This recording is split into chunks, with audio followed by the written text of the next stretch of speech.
എല്ലാവർക്കും നമസ്കാരം. ജെറാനാസ് കിച്ചണിലേക്ക് സ്വാഗതം. ഇന്ന് നമുക്ക് അവൽ ഉപ്പുമാവ് എങ്ങനെയാണ് ഉണ്ടാക്കുന്നതെന്ന് നോക്കാം. ഇപ്പം ഞാൻ പോസ്റ്റ് ചെയ്യുന്നത് വളരെ ഈസി ആയിട്ടുള്ള ബ്രേക്ക്ഫാസ്റ്റിൻ്റെ റെസിപ്പീസാണ്. അപ്പോൾ ഇന്ന് വളരെ ഈസി ആയിട്ടുള്ള ബ്രേക്ക്ഫാസ്റ്റ് റെസിപ്പിയാണ് അവൽ ഉപ്പുമാവ്. അതെങ്ങനെയാണ് ചെയ്യുന്നതെന്ന് നോക്കാം. നമ്മൾ സാധാരണ ഉപ്പുമാവ് ചെയ്യുന്നതിനേക്കാളും ഈസിയാണ് അവൽ ഉപ്പുമാവ്. മാത്രമല്ല ഹെൽത്തിയാണ്, വെജിറ്റബിൾസൊക്കെ ചേർക്കുന്നത് കാരണം ഹെൽത്തി ആയിട്ടുള്ളൊരു ഓപ്ഷനുമാണ് അവൽ ഉപ്പുമാവ്. ഇത് ബ്രേക്ക്ഫാസ്റ്റായിട്ട് മാത്രമല്ല, നമുക്ക് ഉച്ചയ്ക്ക് ലഞ്ച് ബോക്സിൽ കുട്ടികൾക്ക് കൊടുത്ത് വിടാൻ പറ്റും. അതുകൂടാതെ നമുക്ക് വൈകുന്നേരം ചായയ്ക്കും വേണമെങ്കിൽ സെർവ് ചെയ്യാം. അപ്പോൾ അതിലേക്കായിട്ട് നമുക്ക് ആദ്യം ഒരു പാൻ വെച്ച് ചൂടാക്കി അതിലേക്ക് ഞാനിവിടെ വെളിച്ചെണ്ണയാണ് എടുത്തിരിക്കുന്നത്. കടുകിട്ട് പൊട്ടിച്ചു. കടുക് പൊട്ടിക്കഴിയുമ്പോൾ വറ്റൽമുളകും ബാക്കിയുള്ളതൊക്കെ ഇട്ട് കൊടുക്കാം. അപ്പോൾ ഞാനിവിടെ ഉഴുന്നാണ് ചേർത്തിരിക്കുന്നത്. വേണമെങ്കിൽ കുറച്ച് കടലപ്പരിപ്പൊക്കെ ഇട്ട് കൊടുക്കാം.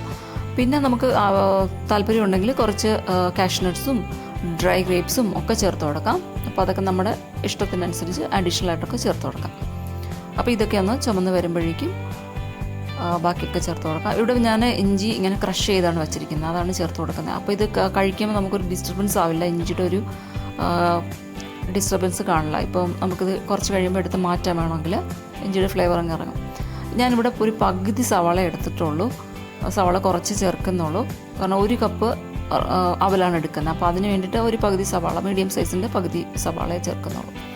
പിന്നെ എരിവിന് വേണ്ടി കുറച്ച് പച്ചമുളകാണ്, 2 പച്ചമുളകുണ്ട്. ഇത് നല്ല എരിവുള്ള പച്ചമുളകാണ്, അതുകൊണ്ട് 2 ചെറിയ പച്ചമുളകാണ് ചേർത്തിരിക്കുന്നത്. പിന്നെ ഉപ്പും കൂടി ചേർത്ത് നന്നായിട്ടൊന്ന് മിക്സ് ചെയ്ത് കൊടുക്കാം. അപ്പോൾ ഒന്ന് ഡ്രൈ ആയി കിട്ടും ഇത്. അപ്പോൾ ഇനി നമ്മൾ അവൽ ചേർക്കുമ്പോൾ കുറച്ചുകൂടെ ഒരു ഉപ്പ് ചേർക്കേണ്ടി വരും. ഞാനിവിടെ പച്ചക്കറിയിൽ ഇവിടെ ക്യാരറ്റ് മാത്രമേ ചേർത്തിട്ടുള്ളൂ. വേണമെങ്കിൽ നമുക്ക് ഗ്രീൻ പീസോ ക്യാബേജോ അങ്ങനെ എന്താണെന്ന് വെച്ചാൽ ഇഷ്ടമുള്ള വെജിറ്റബിൾസൊക്കെ നമുക്കിതിൽ ചേർത്ത് കൊടുക്കാം. ഇനി തേങ്ങ വേണമെങ്കിൽ തേങ്ങയും ചേർക്കാം. ഞാൻ പക്ഷേ തേങ്ങ ഒഴിവാക്കിയിട്ടുള്ളൊരു റെസിപ്പിയാണ് എടുത്തിരിക്കുന്നത്, അതുകൊണ്ടാണ് തേങ്ങ ചേർക്കാത്തത്. അപ്പോൾ ഈ എടുത്തിരിക്കുന്ന അവൽ വളരെ നൈസായിട്ടുള്ള അവലാണ്. അത് ഒന്ന് വെള്ളം ഒഴിച്ച് ഒരു 5 മിനിറ്റിനകം ഇതൊന്ന് കുതിർന്ന് കിട്ടും, അത്രേ ഉള്ളൂ. ഒരുപാട് നേരം കുതിരാനായിട്ട് വയ്ക്കുകയൊന്നും വേണ്ട. വളരെ നൈസായിട്ടുള്ള അവലാണ്. അപ്പോൾ ഒന്ന് വാഷ് ചെയ്യുക, ഡ്രെയിൻ ചെയ്യുക, അത്ര ആകുമ്പോഴേക്കും അത് നന്നായിട്ടൊന്ന് കുതിർന്ന് വരും. അപ്പോൾ ഇതിൻ്റെ അകത്ത് കുറച്ച് നെല്ലോ അങ്ങനെ എന്തെങ്കിലുമൊക്കെ ഉണ്ടെങ്കിൽ നമ്മളിപ്പോൾ വെള്ളം ഒഴിക്കുമ്പോൾ അതൊക്കെ മേളിലേക്ക് പൊങ്ങി വരും. അപ്പം ഇതിപ്പോൾ വളരെ ക്ലീൻ ആയിട്ടുള്ളൊരു അവലാണ് എടുത്തിരിക്കുന്നത്, അതുകൊണ്ട് വളരെ അധികം ഡേർട്ടോ ഒന്നും കാര്യങ്ങളോ ഒന്നും ഇല്ല.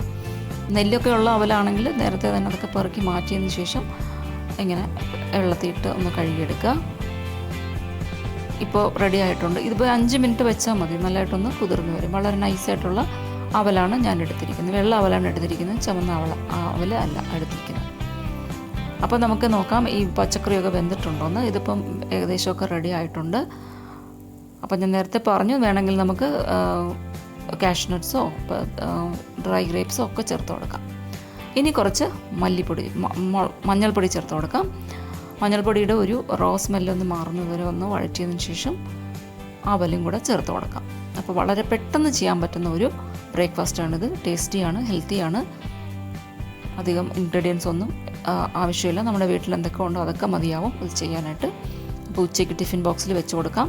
ഇതിനകത്ത് കുറച്ച് പഴവും പഞ്ചസാരയും ഒക്കെ ചേർത്താൽ മതി, നല്ല ടേസ്റ്റി ആയിരിക്കും. പിന്നെ എപ്പോഴും ചൂടോടെ കഴിക്കുന്നതായിരിക്കും ടേസ്റ്റ് കൂടുതൽ കിട്ടുന്നത്. അപ്പോൾ ചൂടോടെ സെർവ് ചെയ്യാൻ നോക്കുക. ഉച്ചയ്ക്കൊക്കെ വേണമെങ്കിൽ കുട്ടികൾക്ക് കൊടുത്ത് വിടാം, അതിനും കൊള്ളാം. പിന്നെ 4 മണിക്ക് ചായക്കൊക്കെ വേണമെങ്കിൽ ഇത് സെർവ് ചെയ്യാം. അപ്പോഴും ഉണ്ടാക്കാൻ പറ്റിയൊരു നല്ലൊരു വിഭവമാണ് അവൽ ഉപ്പുമാവ്. ഞാനിത് വെള്ള അവലിലാണ് ചെയ്തിരിക്കുന്നത്, നമുക്ക് ചുമന്ന അവലിൽ ഇതുപോലെ ചെയ്തെടുക്കാം.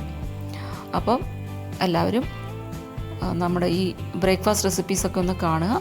ഇനിയും അടുത്തത് വീണ്ടും നല്ലൊരു ബ്രേക്ക്ഫാസ്റ്റ് റെസിപ്പി ആയിരിക്കും ഞാൻ പോസ്റ്റ് ചെയ്യുന്നത്. വളരെ ഈസി ആയിട്ട് ചെയ്യാൻ പറ്റുന്ന ഒരു ബ്രേക്ക്ഫാസ്റ്റ് റെസിപ്പി. അപ്പോൾ ഞാനിപ്പോൾ ഒരു സീരീസായിട്ട് ബ്രേക്ക്ഫാസ്റ്റ് റെസിപ്പീസാണ് ചെയ്തുകൊണ്ടിരിക്കുന്നത്. ചാനലും സബ്സ്ക്രൈബ് ചെയ്യുക, ഫ്രണ്ട്സിനും റിലേറ്റീവ്സിനും ഒക്കെ ഒന്ന് ഷെയർ ചെയ്ത് കൊടുക്കുക, സപ്പോർട്ട് ചെയ്യുക. സപ്പോർട്ടാണ് ആവശ്യം. കൂടാതെ കമൻസും ഇട്ട് തരിക, ഫീഡ്ബാക്ക് വളരെ അത്യാവശ്യമാണ്. അപ്പോൾ എല്ലാവരും ഒന്ന് സപ്പോർട്ട് ചെയ്യുക, ചാനൽ സബ്സ്ക്രൈബ് ചെയ്യുക. നേരത്തെ ചെയ്ത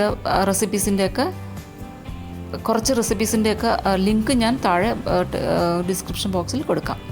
അപ്പോൾ ഞാനിപ്പോൾ ഈ ഉപ്പുമാവ് പഴവും പഞ്ചസാരയും കൂട്ടിയിട്ടാണ് സെർവ് ചെയ്യുന്നത്. നമുക്കിത് ചട്നിയുടെ കൂടെയോ പപ്പടത്തിൻ്റെ കൂടെയോ ഒക്കെ കഴിക്കാൻ പറ്റിയ ഒരു നല്ല ഒരു ഉപ്പുമാവാണിത്. അപ്പോൾ എല്ലാവരും ഒന്ന് ട്രൈ ചെയ്ത് നോക്കുക, എല്ലാവർക്കും ഇഷ്ടപ്പെടും, നല്ല റെസിപ്പിയാണ്. അപ്പോൾ നമുക്കിനി മറ്റൊരു വീഡിയോയിൽ കാണാം. Thank you for watching Jeranas kitchen. Bye by.